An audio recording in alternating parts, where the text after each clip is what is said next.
உலகத்தோட ஒரு மூலையில இருக்கிற ஒரு சின்ன கடல் பகுதி மட்டும் மூடப்பட்டா உங்க கார், பைக், ஏன் நீங்க சாப்பிடுற சாப்பாடோட விலை கூட தாறுமாறா உயர்ந்துடும்.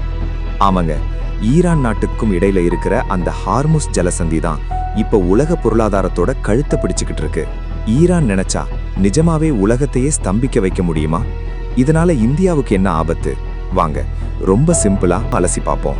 ஈரான் நாட்டுக்கும் மேற்கத்திய நாடுகளுக்கும் இடையில எப்பவுமே ஒரு பதற்றம் இருந்துகிட்டே இருக்கு.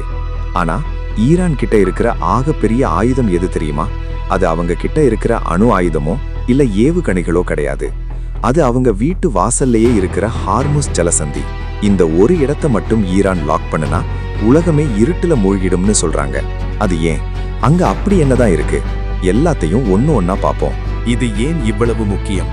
சரி, முதல்ல இந்த ஹார்முஸ் நீர்ச்சந்தி எங்க இருக்குன்னு பார்ப்போம். நீங்க மேப்பை பார்த்தீங்கன்னா தெரியும். ஒரு பக்கம் ஈரான், இன்னொரு பக்கம் ஓமன் மற்றும் ஐக்கிய அரபு அமீரகம் UAE. இந்த ரெண்டுக்கும் நடுவுல இருக்கிற ஒரு குறுகிய கடல் பாதை தான் இது.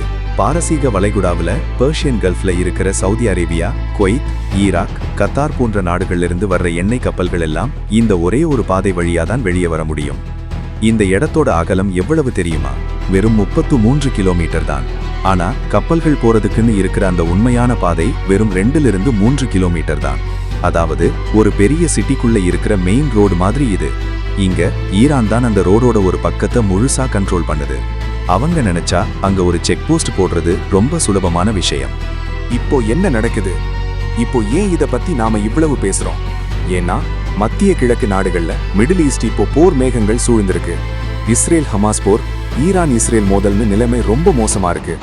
எங்க நாட்டை நீங்க அழிச்சா உலகத்துக்கே நாங்க பெட்ரோல் தரமாட்டோம் அப்படிங்கிறது தான் அவங்களோட ஓப்பனான பிளான்.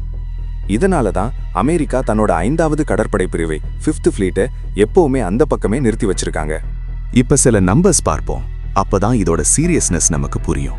1. எண்ணெய். உலகத்துல ஒரு நாளைக்கு பயன்படுத்தப்படுற எண்ணெயில 20% இந்த ஒரு பாதை வழியா தான் வருது. அதாவது ஒரு நாளைக்கு சுமார் 20 மில்லியன் பேரல் எண்ணெய். 2. இயற்கை எரிவாயு. கத்தார் நாடு தான் உலகத்தோட மிகப்பெரிய LNG ஏற்றுமதியாளர். அவங்க அனுப்புற கேஸ்ல 20% இந்த ஹார்முஸ் வழியா தான் வருது. 3. இந்தியாவோட நிலைமை. இதுதான் நமக்கு ரொம்ப முக்கியம். இந்தியாவுக்கு தேவையான கச்சா எண்ணெயில, அதாவது க்ரூட் ஆயில்ல ஒரு பெரும் பகுதி இந்த ரூட் வழியா தான் வருது. ஒருவேளை இந்த ரூட் பிளாக் ஆனா நம்ம நாட்டுல பெட்ரோல் விலை லிட்டருக்கு 200 ரூபாயை தாண்டினாலும் ஆச்சரியப்படுறதுக்கு இல்ல. இங்க தான் ஒரு முக்கியமான விஷயம் இருக்கு. ஈரான் கிட்ட பெரிய போர்க்கப்பல்கள் இல்லாம இருக்கலாம். ஆனா அவங்க கிட்ட ஸ்வாம் டாக்டிக்ஸ்னு சொல்லப்படுற சின்ன சின்ன வேகமான படகுகள் ஆயிரக்கணக்கில் இருக்கு. அது மட்டும் இல்லாம அவங்க கடல் அடியில கண்ணி வெடிகளை வச்சாங்கன்னா அதை கிளியர் பண்றதுக்குள்ள உலக பொருளாதாரம் அதல பாதாளத்துக்கு போயிடும். இந்த ஹார்முஸ் விவகாரத்துல உலக நாடுகள் எப்படி ரியாக்ட் பண்றாங்கன்னு பார்ப்போம். அமெரிக்காவுக்கு இப்போ முன்னாடி மாதிரி அரபு நாடுகள்ல இருந்து என்ன வரணும்னு அவசியம் இல்லை. அவங்க கிட்டேயே ஷேல் ஆயில் நிறைய இருக்கு. ஆனா உலக சந்தையில விலை ஏறுனா அமெரிக்காவோட பொருளாதாரமும் பாதிக்கும். அதனால தான் அவங்க அங்க போலீஸ்காரன் மாதிரி காவல் காக்குறாங்க. சீனாவோட நிலைமை தான் ரொம்ப பாவம். அவங்க இறக்குமதி பண்ற எண்ணெயில 80% இந்த ரூட் வழியா தான் வருது. ஈரான் கூட சீனாவுக்கு நல்ல உறவு இருந்தாலும் ஈரான் இந்த ரூட்டை மூடுனா அது சீனாவோட வளர்ச்சியை அப்படியே தடுத்துடும். இந்தியாவுக்கு இது ஒரு மிகப்பெரிய தலைவலி. நாம சவுதி, ஈராக், ஐக்கிய அரபு அமீரகம்னு பல நாடுகள்ல இருந்து எண்ணெய் வாங்குறோம். இது எல்லாமே ஹார்முஸ் வழியா தான் வருது. அதனால தான் இந்தியா எப்பவுமே இந்த விஷயத்துல ரொம்ப அமைதியா பேச்சுவார்த்தை மூலமா தீர்க்கணும்னு சொல்லிட்டே இருக்காங்க. ஈரானை பொறுத்தவரை இது அவங்களோட அல்டிமேட் லெவரேஜ். எங்க மேல கை வச்சா உங்க எல்லாருக்கும் கஷ்டம்னு மிரட்டுறதுக்கு அவங்க வச்சிருக்கிற ஒரே துருப்புச்சீட்டு இதுதான்.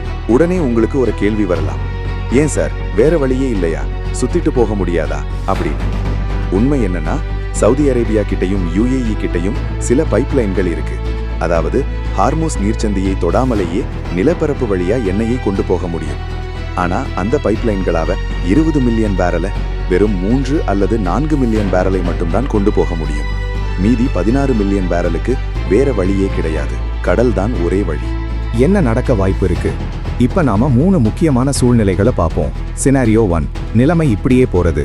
ஈரான் அப்பப்போ மிரட்டும், அமெரிக்கா அப்பப்போ வார்னிங் கொடுக்கும். ஆனா உண்மையாவே யாரும் இந்த ரூட்டை மூட மாட்டாங்க. ஏன்னா மூடுனா ஈரானுக்கும் வருமானம் நின்னுடும். சினாரியோ 2, ஒருவேளை ஈரான் மேல தாக்குதல் நடந்தா அவங்க நிஜமாவே ஹார்முஸ்ல கன்னிவெடிகளை போட்டு கப்பல்களை தடுப்பாங்க. அப்போ அமெரிக்கா தன்னோட முழு பலத்தையும் பயன்படுத்தி அந்த பாதையை திற முயற்சி பண்ணும். இது ஒரு மிகப்பெரிய உலக போருக்கு வழிவகுக்கும். சினாரியோ 3, பொருளாதார தடை, சாங்ஷன்ஸ். ஈரான் மேல இன்னும் கடுமையான தடைகளை விதிச்சா அவங்க நாங்க மட்டும் ஏன் கஷ்டப்படணும், மத்தவங்களையும் கஷ்டப்படுத்துவோம்னு சொல்லி கப்பல்களை சிறைப்பிடிக்க ஆரம்பிப்பாங்க. இது அடிக்கடி நடக்கிற ஒரு விஷயம்தான். இதிலிருந்து நாம கத்துக்க வேண்டியது என்ன? கடைசியா ஒரு விஷயத்தை யோசிச்சு பாருங்க. உலகத்தோட ஒட்டுமொத்த வளர்ச்சியும் ஒரு 33 கிலோமீட்டர் அகலம் இருக்கிற ஒரு சின்ன கடல் பகுதியை நம்பி இருக்குங்கிறது எவ்வளவு பெரிய ஆச்சரியம் இல்லையா? இந்த ஒரு விஷயம் எதை உணர்த்துதுன்னா, நாம இன்னும் பெட்ரோல் டீசலை எவ்வளவு அதிகமா நம்பி இருக்கோன்னு தெரியுது. ஒரு சின்ன பதற்றம் ஒரு மூலையில உருவானா அது நம்ம வீட்டு பட்ஜெட்டை பாதிக்குது. அதனால தான் இந்தியா உட்பட பல நாடுகள் இப்போ சோலார் எனர்ஜி, எலக்ட்ரிக் வாகனங்கள்னு மாற துடிச்சிட்டு இருக்காங்க. ஏன்னா சூரிய வெளிச்சத்தையும் காத்தையும் யாராலும் தடுத்து நிறுத்த முடியாது. சரி, நீங்க என்ன நினைக்கிறீங்க? அப்படி மூடுனா இந்தியா அதை எப்படி சமாளிக்கணும்? உங்க கருத்தை கீழே கமெண்ட்ல சொல்லுங்க. இந்த வீடியோ பிடிச்சிருந்தா லைக் பண்ணுங்க, உங்க நண்பர்களுக்கும் ஷேர் பண்ணுங்க. மறக்காம நம்ம சேனலுக்கு சப்ஸ்கிரைப் பண்ணிடுங்க. அடுத்த ஒரு சுவாரஸ்யமான புவிசார் அரசியல் தகவலோட உங்களை சந்திக்கிறேன். நன்றி, வணக்கம்.